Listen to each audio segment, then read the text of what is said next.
Hello everyone, this is Lakan Tanwani and welcome back to my channel. And I promise you, this one is going to be wild. YouTube's parent company Alphabet is paying $22 million to help build a new White House ballroom. And yes, that payment comes from a legal settlement with the Donald Trump. And guys, if you are wondering, wait, how did a tech giant end up paying for a Trump construction project at the White House? You are not alone. Photos of the East Wing demolition have gone viral. People are furious, and the White House is calling it as manufacturer outrage. But this story isn't just about a ballroom, it's about the power, influence, and how Trump continues to turn controversy into capital. So, guys, let's unpack what's really going on here. So, guys, let's first explore the $22 million deal. Here is the headline. Alphabet, the parent company of YouTube and Google, will contribute $22 million toward building a new White House state ballroom.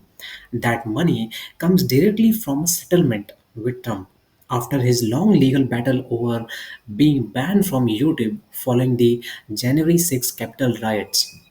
In simple terms, this settlement means a chunk of what could have been Alphabet's penalty or payout is now being redirected to a non-profit cause, the Trust for the National Mall, which will fund Trump's ballroom. It's about 10% of the ballroom's total projected cost, which sits around $250 million. And the timing couldn't be just more political. Just weeks after Trump promised Americans that taxpayers won't pay a single penny for this project, demolition crews started tearing into the East Wing, despite his earlier claim that the structure wouldn't be touched at all. Now it's literally being ripped apart. So, guys, now the what are the donors and the backlash towards this? So, who is actually paying for this massive ballroom? Trump insists it's a generous patriots and great American companies plus himself. But let's take a closer look of that list. Confirmed distributors include Lockheed Martin, R.J. Reynolds, Bose Allen Hamilton, Palantir, and Next Era Energy. Yes, defense contractors, tobacco companies, and major tech and energy corporations are quietly chipping in to build what's being described as a powerful symbol of American ideals. But online, the reaction has been anything but patriotic. Photos of the East Wing demolition have gone viral, showing cranes, scaffolding, and chunks of the White House facade being dismantled. Critics say it's an unnecessary vanity project. Supporters call it a restoration.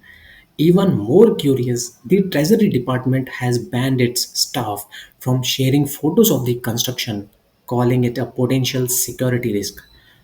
So, guys, transparency not exactly the word that comes to mind here. Now, let's see the optics behind this. Now, let's talk about the optics because they are huge. Alphabet paying millions to fund a Trump led White House expansion sounds complicated, doesn't it? Especially given that this all stems from Trump suing YouTube for banning him after January 6. So, on one hand, Trump win the optics battle. He gets to say that even big tech is now indirectly funding his vision of the people's house. On the other hand, critics say this is the perfect example of how Trump turns controversy into leverage, turning legal disputes into headlines, headlines into donations, and donations into political theater.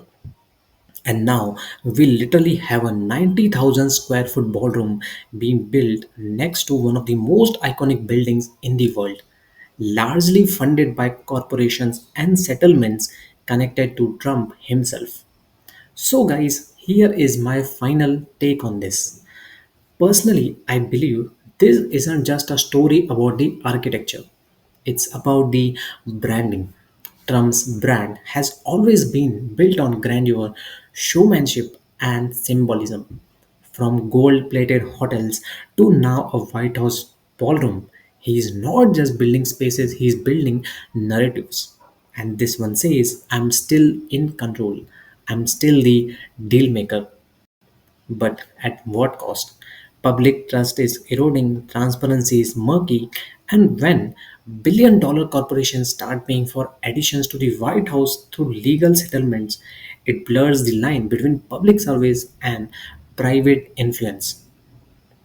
The caution isn't just who is paying for this, it's who gets something in return. So, guys, that's it for today. What do you think on this?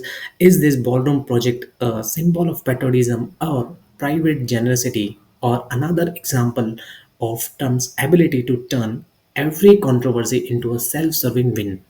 Drop your thoughts below. I really want to hear what you think on this one. If you enjoyed this breakdown, don't forget to like, share, and subscribe. Thank you so much for watching. We'll see you guys in the next video.